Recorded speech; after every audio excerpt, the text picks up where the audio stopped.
Bismillahirrahmanirrahim. Assalamualaikum warahmatullahi wabarakatuh. Kenalkan, nama saya Gilang Muhammad Dipa dengan NIM 12170100034. Di sini saya akan melanjutkan dari soal 1 UAS dasar-dasar pemrograman. Soal 1 di mana telah dikerjakan oleh saya dan rekan-rekan saya yang bernama Amelia Sani dan Maulidah Sani Alus. Baik, di sini saya akan melakukan presentasi yang telah saya kerjakan pada soal 1 bersama rekan-rekan saya tadi. Nah, sebelum kita melakukan presentasi pada yang telah dikerjakan oleh saya dan teman-teman saya, bismillahirrahmanirrahim, semoga pada UAS ini dasar-dasar pemrograman yang dosen pengampunya yaitu Pak Arif, Pak Cuhuda, SSI MKOM dapat diridhoi oleh Allah, dapat diberi kelancaran oleh Allah, kemudahan dan diberkahi. Jazakallahu khairan Pak atas ilmu dan kerjaan dan pelajaran yang telah diberikan dari awal pertemuan hingga UAS pada saat ini. Insya Allah bermanfaat ya Pak yang telah diberikan. Amin. Lalu yang pertama saya akan membahas tentang komputer dan pekerjaan manusia. Komputer adalah alat bantu untuk menyelesaikan pekerjaan manusia. Walaupun tidak semua yang dikerjakan manusia ini dapat dikerjakan oleh komputer. Karena komputer ini memerlukan pemahaman yang harus dimengerti oleh komputer itu sendiri. Lalu pekerjaan adalah aktivitas yang mempunyai tujuan atau suatu kegiatan yang dikerjakan atau sesuatu yang ingin ditugaskan. Jadi setiap pekerjaan itu kita itu harus memerlukan suatu bahan. Bahan itu nantinya akan diproses, lalu wadah itu akan menyimpan proses selama proses berlangsung dari awal terjadinya proses hingga terakhir yang akan berupa hasilnya. Dan alat-alat untuk melakukan proses tersebut itu kita membutuhkan serta cara atau daftar langkah-langkahnya. Untuk pekerjaan yang dilakukan oleh komputer, kita memiliki bahan, yaitu berupa angka, string, karakter, dan lain-lain. Lalu ada alat, yaitu berupa operator matematika, wadah, yaitu suatu yang akan tempat menyimpannya, yaitu variabel, itu cara atau prosedur, atau dalam komputer ini disebut algoritma. Lalu cara kerja komputer itu bekerja berdasarkan masukan, jadi kemudian diproses berdasarkan data dalam memori tersebut dan menghasilkan output atau keluaran yang berupa tanggapan dari masukan sebelumnya. Masukan sebelumnya ini umumnya ini disebut dengan perintah. Di tingkatan penggunaan komputer itu bahan yaitu berupa data, teknisi, operator, programmer, lalu analisis dan desainer. Lalu dalam pekerjaan ini ada 3 komponen penting, yaitu input, memasukkan suatu perintah, lalu diproses, lalu akan menghasilkan output atau hasil. Proses yang dilalui ini akan menghasilkan suatu output, yaitu akan ditampilkan pada layar, biasanya dinyatakan dalam langkah-langkah sistematis. Tadi kan kita sedikit menyinggung tentang daftar langkah-langkah. Nah, daftar langkah-langkah ini dinamakan algoritma. Algoritma adalah daftar langkah yang dapat diikuti untuk menyelesaikan dari sesuatu pekerjaan. Contoh algoritma tersebut adalah resep masakan yang ada di majalah seperti kita ingin membuat jus dan bagaimana untuk mendapatkan sesuatu hal dengan suatu daftar langkah itu. Ingin membuat jus nih, kita ini gimana caranya supaya mendapatkan hasil jus dari bahan awalnya tersebut, yaitu alpukat, lalu diolah di blender akan menghasilkan suatu jus, dimasukkan dalam alat, lalu ada bahan dan lain-lain sebagainya sehingga menghasilkan jus. Lalu ada program di dalam komputer ini ada algoritma yang dikodekan pada sesuatu sehingga bisa dijalankan oleh suatu mesin. Mesin ini yang mengerti, yaitu mengerti dalam bahasa program ya, ketika ingin melakukan suatu algoritma itu. Jadi kode itulah yang dinamakan sebagai bahasa program. Dan mesinnya ini adalah komputer. Nah, kita bisa lihat bahasa program ini dibagi menjadi 3 tingkatan. Yang pertama yaitu tingkat rendah, bahasa program generasi pertama yang sangat sulit dimengerti oleh manusia karena oleh bahasa program ya, karena menggunakan bahasa mesin 0 atau 1. Jadi contohnya pada bahasa assembly. Lalu yang kedua ini ada tingkatan menengah. Bahasa tingkat kedua ini bahasa digunakan lebih mudah dari yang sebelumnya, namun meski bercampur dengan bahasa mesin ya. Contohnya bahasa C. Lalu tingkatan yang ketiga yaitu yang cukup lebih baik lagi dari yang generasi sebelumnya, yaitu tingkat tinggi. Bahasa generasi terbaru ini karena sudah mendekati bahasa manusia, sehingga perintah dapat lebih mudah dimengerti dan mudah dipahami. Contohnya seperti bahasa visual, Basic, Pascal, C++, Java, MATLAB, dan Octave. Nah, ciri-ciri algoritma ini menurut Donald E. Knuth yaitu mempunyai awal dan akhir, setiap langkah didefinisi dengan tepat, memiliki output input, lalu algoritma ini harus bersifat efektif. Lalu karakter algoritma ini yaitu yang pertama tidak ambigu, harus tepat, harus pasti, dan harus berhingga, tepat dan efisien, dan juga memiliki input dan output. Aplikasi algoritma dalam kehidupan sehari-hari itu yaitu seorang kasir atau membuat jus tadi ya. Lalu ada contoh algoritma yang dijalankan oleh komputer seperti menghitung luas segitiga, menghitung luas tanah, dihitung oleh komputer gitu. Lalu sifat algoritma ini terdapat input, output, definiteness, finiteness, effectiveness, generally.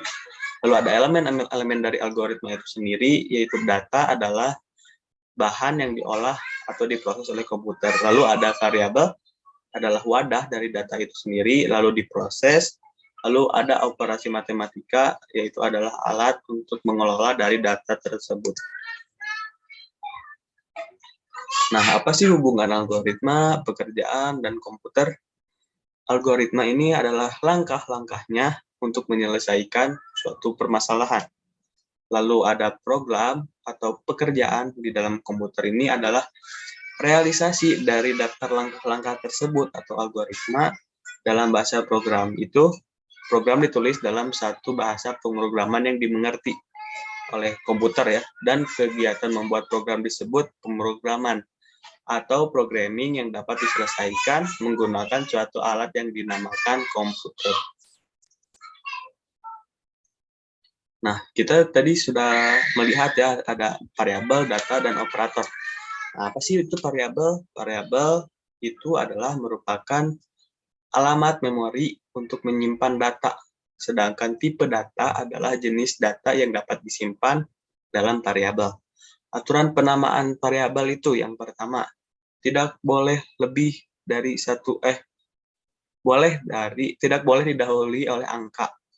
Lalu ada boleh terdiri dari satu karakter atau lebih, tidak boleh menggunakan spasi, tidak boleh menggunakan simbol selain underscore, dan juga yang terakhir tidak boleh menggunakan nama yang merupakan perintah dalam program, misalnya if, for, while, dan lain-lain. Lalu, di dalam penggunaan nama variabel ini bersifat case sensitif, yaitu memori membedakan penamaan huruf besar dan huruf kecil. Ada dua tipe dari dunia pemrograman ini. Yang pertama tipe data dasar, lalu ada tipe data bentukan. Tipe data dasar adalah tipe data yang telah tersedia dalam bahasa program, seperti integer, float, chat, lalu ada boolean. Boolean ini true false. Lalu yang kedua ada tipe data bentukan. Tipe data ini yang didefinisikan oleh seseorang programmer, seperti array atau larik dan struktur. Ada 3 cara mengisi nilai ke variabel itu. Yang pertama memberikan nilai langsung atau assignment, lalu ada melalui rumus atau ekspresi, yang terakhir ada melalui piranti input atau keyboard, dinamakan keyboard. Nah, ini dalam bahasa programan ini digunakan jenis-jenis operator yang digunakan untuk mengoperasikan variabel. Jenis operator tersebut adalah operator matematika, yang pertama, yang kedua ada operator perbandingan, dan yang ketiga ada operator logika. Yang bisa kita lihat di sini ada operator matematika penyembelahan. Nah, seperti ini. Lalu ada jenis-jenis operasi dari komparasi atau dengan dinamakan angka perbandingan ya. Seperti ini. Dan juga ada operator logika disimbolkan seperti ini dan contohnya pun seperti itu. Sekarang kita akan membahas tentang urutan pilihan dan pengulangan. Urutan yang pertama itu ini adalah struktur yang harus diambil gitu dalam menjalankan suatu perintah. Ada 3 yang menjadi dasarnya, yaitu urutan, yang kedua ada pilihan, lalu yang ketiga ada pengulangan. Yang pertama urutan adalah perintah dikerjakan secara berurut sesuai urutan. Sesuai urutan ini penulisan algoritma prinsip ini adalah prinsip pengerjaan yang di sederetan instruksi secara berurutan satu per satu. Jadi sesuai dengan urutan baris penulisan dimulai dari baris yang paling atas ketika perintah akan dikerjakan eksekusi, maka kondisi awal lah yang diperhatikan harus terperinci. Jadi misalnya kalau misalkan kita melakukan perintah itu harus urutan ini sangat memengaruhi. Misalkan urutan pertama itu beda dengan penempatan urutan yang kelima, begitupun sebaliknya. Lalu yang kedua ada pilihan, yaitu selection. Adalah proses seleksi atau pemilihan solusi masalah yang paling tepat. Sedangkan repetition atau pengulangan struktur algoritma yang memungkinkan suatu fungsi untuk diulang atau digunakan berulang kali hingga didapat kondisi atau solusi yang diinginkan. Lalu yang ketiga ada pengulangan. Pengulangan ini merupakan suatu algoritma yang menjalankan beberapa langkah-langkah tertentu secara berulang-ulang. Pada masalah yang dihadapi, ada pula langkah yang harus dilakukan secara berulang-ulang. Kita ambil contoh pada yang bagian pilihan ini, kita ketika ada kondisi, lalu apa sih yang akan dilakukan setelah kondisi tersebut gitu. Sedangkan pada pengulangan ini, apa sih dari perintah-perintah tersebut supaya lebih efektif, kita akan melakukan pengulangan sehingga si perintahnya pun dapat sesederhana mungkin. Lalu ketika pilihan ini contohnya if, lalu while, lalu yang ketiga ada for ya. Nah, sekarang kita akan membahas tentang array dan struktur nih. Array ini yang tadi sempat kita bahas, yaitu yang oleh bahasa programmers. Yaitu yang pertama ini ada array, yaitu merupakan tipe data bentukan yang dapat menyimpan sekumpulan data bertipe sama dalam satu nama variabel. Array memiliki elemen yang dapat dipanggil melalui nama indeksnya. Indeks array dapat dimulai dari angka 0 atau 1. Hal ini tergantung pada bahasa program yang digunakan. Lalu ada yang kedua, struktur record. Struktur atau record adalah data bentukan yang dapat memuat banyak nilai dengan tipe data berbeda-beda dalam satu nama variabel. Jadi struktur dibuat dengan komponen kunci dan nilai sehingga untuk memanggil nilai dalam struktur tersebut, nama variabel ini harus tertulis dalam jadi kata kuncinya ini harus ditulis. Nah, ini contoh array ya.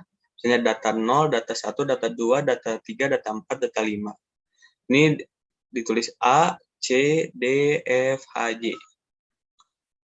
Nah, itu satu dimensi. Dimensi 2-nya data 0, data 0, data 001, data 02, data 10, 11, 12, 20, 21, 22. Ini jadi 2 dimensi gitu array-nya. Kita akan lihat kepada strukturnya, contoh strukturnya.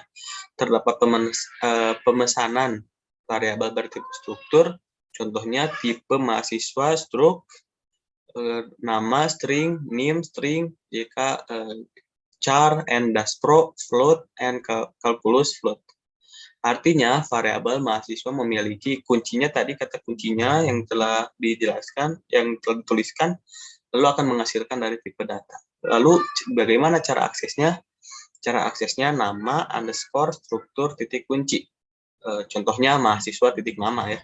Artinya nilai variabel mahasiswa tersebut dengan kunci nama tersebut, nama mahasiswa tersebut. Nah, sekarang kita akan membahas tentang fungsi dan prosedur. Fungsi prosedur ini apa? Yaitu sebuah algoritma yang dapat berdiri sendiri dan juga dapat dipanggil di mana saja. Fungsi transformasi ini beberapa nilai menjadi satu nilai, mengembalikan nilai. Ini ada deklarasi fungsinya ya, jadi seperti contoh dari fungsinya ada kamus, lalu ini bisa dilihat saja. Lalu ada dua, yaitu badan fungsi ya. Badan fungsi adalah program penulisan badan fungsi dengan penulisan program. Ya, seperti yang harus ada gitu di dalam fungsi tersebut, di dalam deklarasi fungsi tersebut. Yang pertama ini harus ada judul, diawali dengan kata function, diikuti nama, contohnya nama strip function. List parameter adalah parameter-parameter yang dilewatkan ke dalam fungsi. Tipe nilai kembalian fungsi. Lalu pada kamus, yang kedua ini ada kamus ya, yaitu semua variabel yang digunakan dalam fungsi dideklarasikan di bagian ini. Parameter fungsi tidak perlu dideklarasikan di sini. Variabel yang dideklarasikan di sini dan di parameter adalah variabel yang lokal. Artinya tidak dapat diakses di luar fungsi tersebut. Lalu yang terakhir ada algoritma.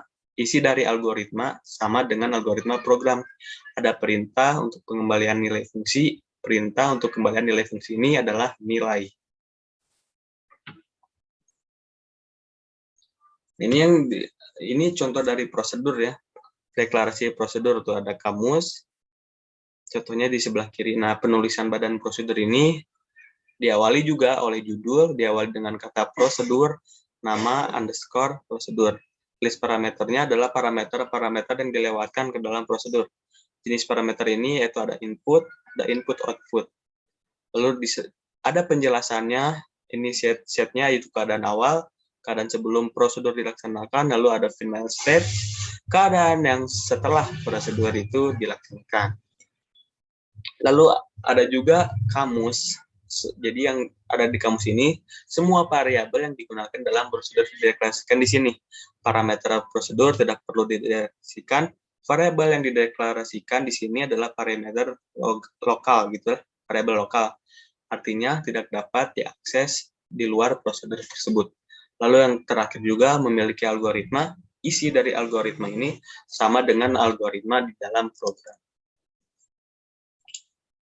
Nah, sekarang ini peran kelompok dari kita masing-masing. Yang di soal pertama dari Amelia Sani, mengerjakan komputer dan pekerjaan, hubungan algoritma, urutan pemilihan pengulangan, dan fungsi dan prosedur. Sedangkan saya sendiri bertugas untuk mencari algoritma dan bahasa program, variabel data dan operator, array dan struktur, dan melengkapi dan merapihkan jawaban soal 1 dan 2. Sedangkan Mauludah Sani itu fokus terhadap pencarian sekuensial dan perbandingan pengurutan data. Dan dari sekian ini, masing-masing juga saling membantu sama lain ketika tugasnya pun telah beres dilaksanakan. Sekian pemaparan dari saya dari slide pertama. Mohon maaf bila ada perkataan yang kurang tepat dan kurang benar. Kebenaran hanya datang dari Allah Subhanahu wa taala dan hanya milik Allah Subhanahu wa taala. Yang salahnya pun itu berasal dari diri saya sendiri. Mohon maaf. Terima kasih. Assalamualaikum warahmatullahi wabarakatuh.